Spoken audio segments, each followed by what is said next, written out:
Coming to you today live from Cambridge, Massachusetts, 50 Dudley Street. My name is Reverend Ed Tansey, and I, along with Reverend G. Stewart, are privileged to be the co-founders and spiritual leaders of this wonderful spiritual family that bears the name Center for Spiritual Living, Greater Boston. At this center, we learn and practice the science of mind philosophy, which is the study of life and the nature of the laws of thought. I invite you to go to our website, cslboston.org, to find out more about our spiritual family, how this phenomenal philosophy can aid you in your life, and how we can support you, and also how you can support us through your tax-deductible donations that you can make right online. So the 2018 theme for Science of Mind is 100 Years of Science of Mind. And our June theme is Spiritual Wisdom and How to Follow it. And our talk topic today is, as the screen opens, how to create a spiritual chain reaction. How to create a spiritual chain reaction. So, whether we realize it or not, we're all individual parts of humanity. And each and every one of us influence all of the people around us, all of life around us, and in turn, we are influenced by also the people around us and all of life around us. So all of the doubts, all of the opinions, all of the actions of the world, when you think of it, are based on what people think and what people believe.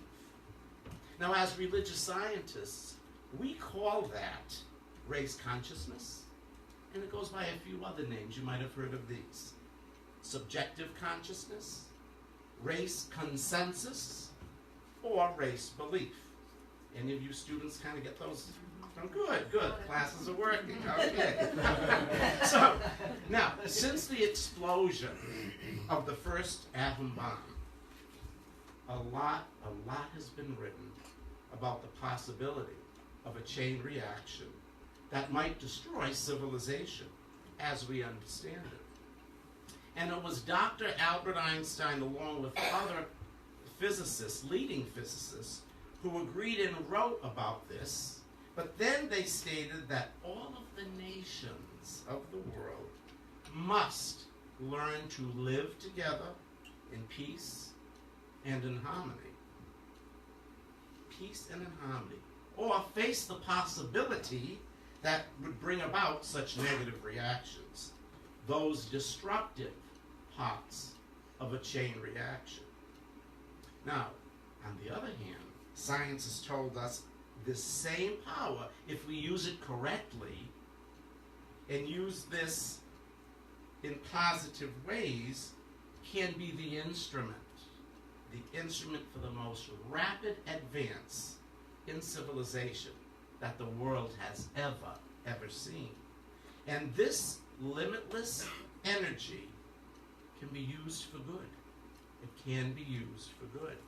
And some examples of this could be like irrigating the wastelands of the world, also aiding medicine in the process of healing diseases, and all of the industries in the world that could be helped from this. So it really seems that nature has placed before us either the possibility of the greatest blessing that the world has ever seen, or if wrongly used, what's the flip side? The greatest destruction. So it's really how we perceive and use that energy. Would you agree? Yes. Okay, so the modern scientists, they've also strongly suggest that before we go any further in uncovering all of this and utilizing the energies of the world, it would behoove all of us to stop, look, and listen listen. Gee, that was a song, wasn't it? And make sure that every one of these advances that are coming down the pike are used for the betterment of the world and not for its destruction. Not for its destruction. And I just paraphrased all of that from Dr. Ernest Holmes' Living the Science of Mind. So, as people who study the science of mind philosophy, we know of another kind of energy. An energy which is more important than that physical energy that is created when we split an atom, okay? And this is the energy, see if this rings anyone's consciousness here. It's the energy of faith, it's the energy of affirmative prayer, and the energy of spiritual meditation. Yes? Yes. Good, thank you. Okay, all right. So, in my mind, I have no doubt that in the field of spiritual consciousness, that there could be a chain reaction. A chain reaction that would create and bless this beautiful world, create positiveness, create a vibration that is uplifting for the entire planet, for individuals and for the collective whole. So you see this energy of faith and affirmative prayer and spiritual meditation would be a blessing rather than a curse for humanity. You know, at this center we talk a lot about our oneness with the divine, our oneness with each other, our interconnectedness, our oneness with the universe, that each and every one of us are unique, individualized representations of the divine. Each and every one. I love coming here and seeing such beautiful expressions showing up here for this spiritual family to just bounce off each other. It's beautiful. And that there's an interconnectedness of each other and the one life that exists. And this one energy is so beautiful. Would you agree that there's lovely and beautiful energy in these four walls right now, radiating from each and every one of you? Yes. It really is. It warms my heart. And it's this interconnectedness that we talk about here.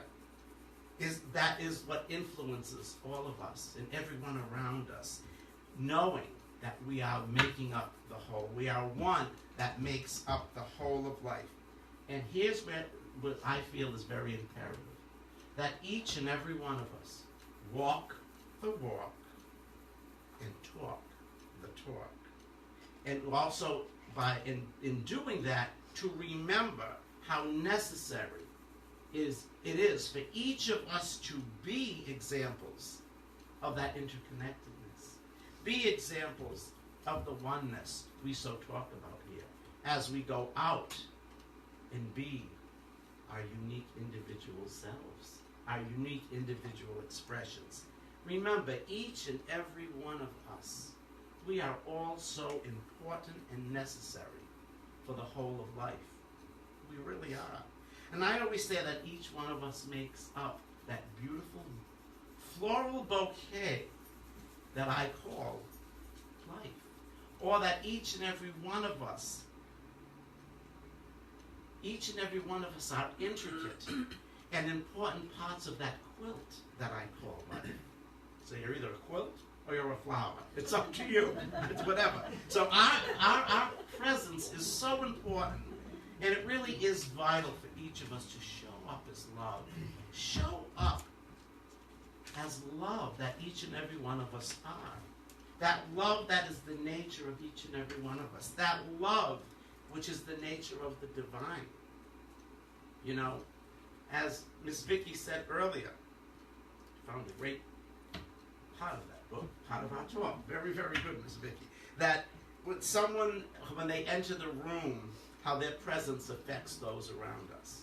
Now, it really does have a direct effect on the atmosphere of the room. So, I think of when someone enters a room and that someone is joy-filled, that someone is positive, that someone is uplifting, I always notice, as you were saying, that that energy of that person radiates out, and that the atmosphere resembles the energy. Would you agree? Yes. So remember, people start to vibrate at higher levels. And it's this vibration, this uplifting energy, that is so necessary for the uplifting of humanity. So you see, as you said, Vicki, that person's energy really becomes contagious for all those around him or her. And because of that, it's so important to walk the walk and talk the talk. Would you agree? Yes. Now, I see that, it's a good example, here at the center, on Sundays, here at the center. Like when someone new arrives, sometimes they might appear shy, they might appear like, what is this place? Or they might appear like, oh, I'm kind of unsure of this whole situation. And they might be like a little bit apprehensive, maybe they don't smile that much. That's at the beginning. And then they meet this spiritual family that we have here. And then, we start singing songs, and then I see smiles on their face, and then I see them getting down and grooving with us here as spiritual family, and it's like the love just explodes. And I have to tell you, this warms my heart and brings me to tears so many Sundays. When I see this, the effect that each of us have for each other, and I know that you go out and share this with the world, I walk in gratitude. I walk in gratitude for being part of this spiritual family. It's a wonderful thing to experience, and I'm just so grateful that I have that opportunity every week to live my life here at the center with all of you. It's an amazing gift. Thank you for giving that to me. Okay. So again, this is more proof that if we want to experience that joy in life, that love in life, that peace in our world, we have to be it first. It all is an inner job. We have to be it so that we can experience it in the outside world. So, because when we radiate this kind of energy, when we radiate it, the outside world can but not radiate it back to us. Would you agree? Yes. This is where we uplift not only each other, but we uplift the vibrational force of the universe. And here is where we can create a chain reaction, a spiritual chain reaction. So, I looked up chain reaction. Oh, that should have been the first thing. Okay, and which was a series of events caused by the previous one. Would you agree on that? Yep. Yes. Okay.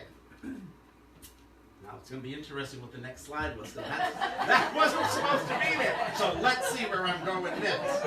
Okay. Okay. That's what you... Be the change you want to see in the world. And I went over this line. Okay. Be the change you want to see in the world, people.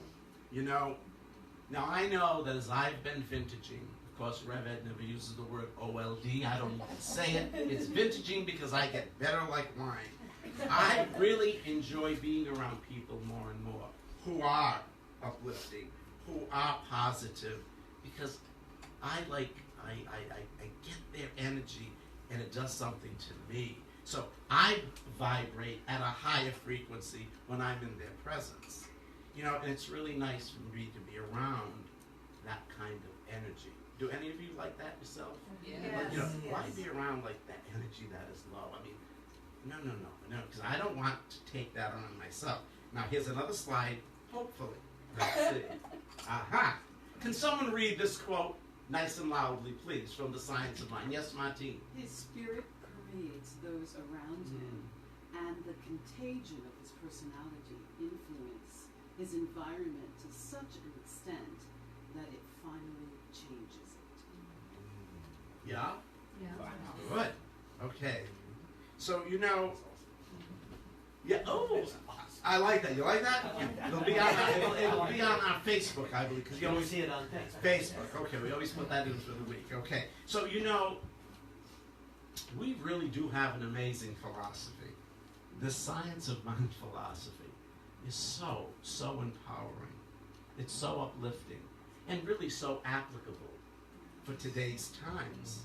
And for us to create a spiritual chain reaction isn't all that difficult. It really isn't, because everyone, each and every one of us who live from this philosophy, who are rooted in the truth of this philosophy, guess what? We are the tools. We're the best marketing tools of the science of mind teaching. We really are. Be examples of the philosophy. Thank you. Free advertisement. Free it. What do you have? So,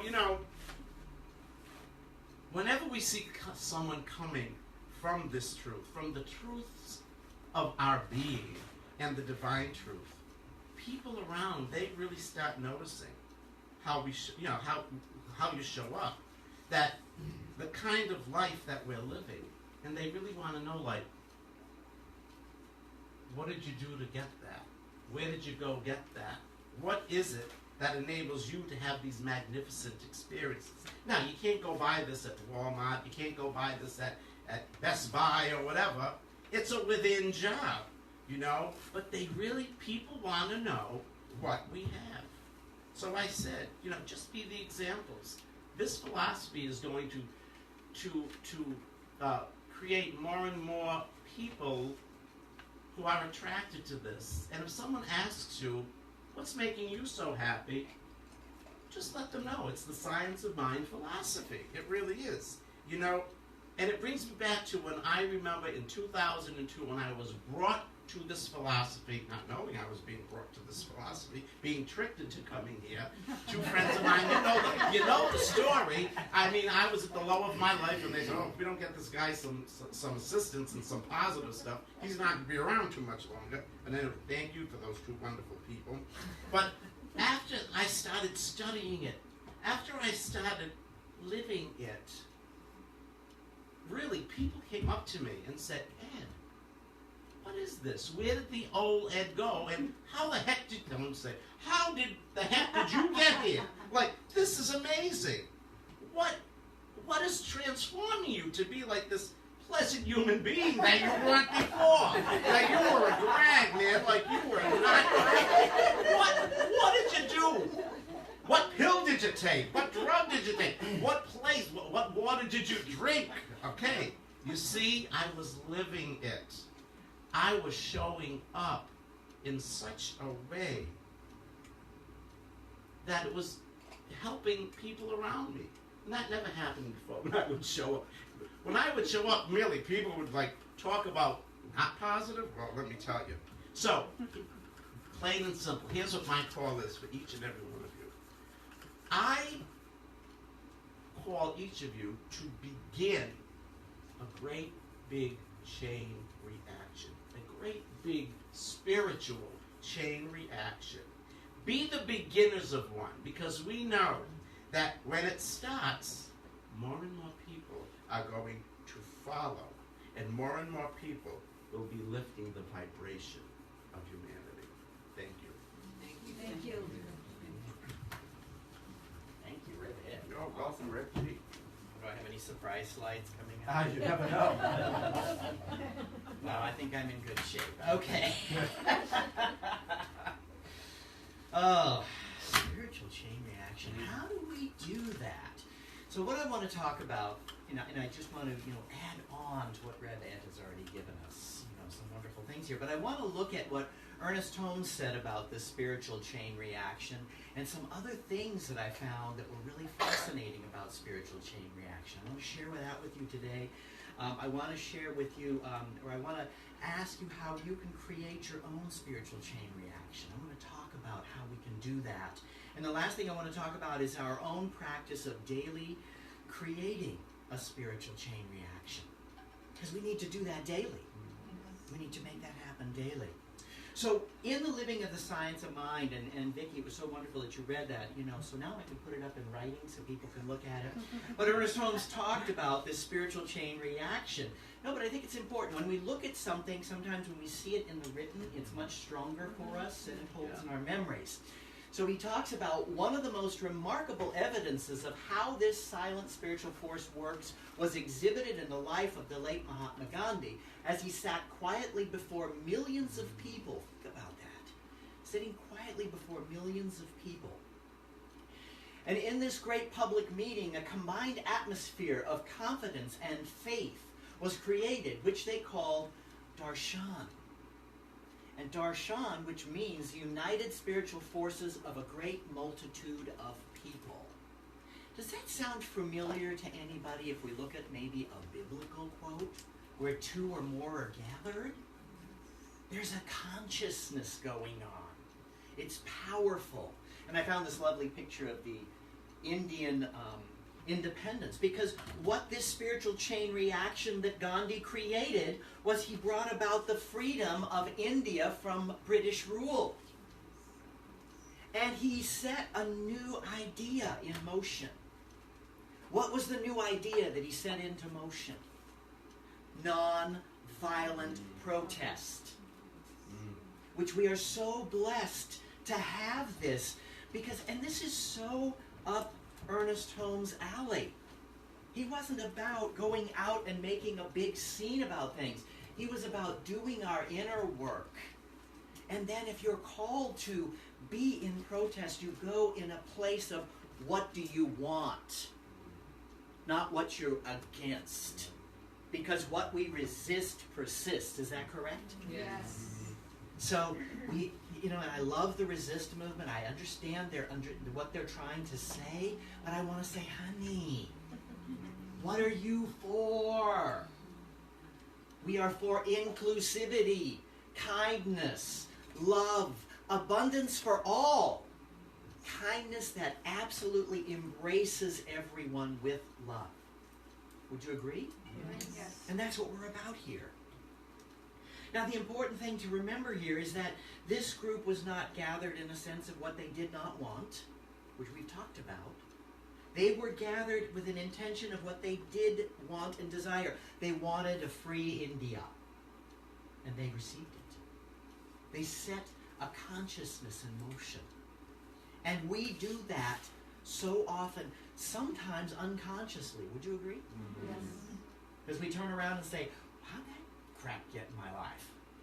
And then it's like, ooh, think about it, and you realize, oh yeah, I did that. Dang, I hate when that happens. Oops.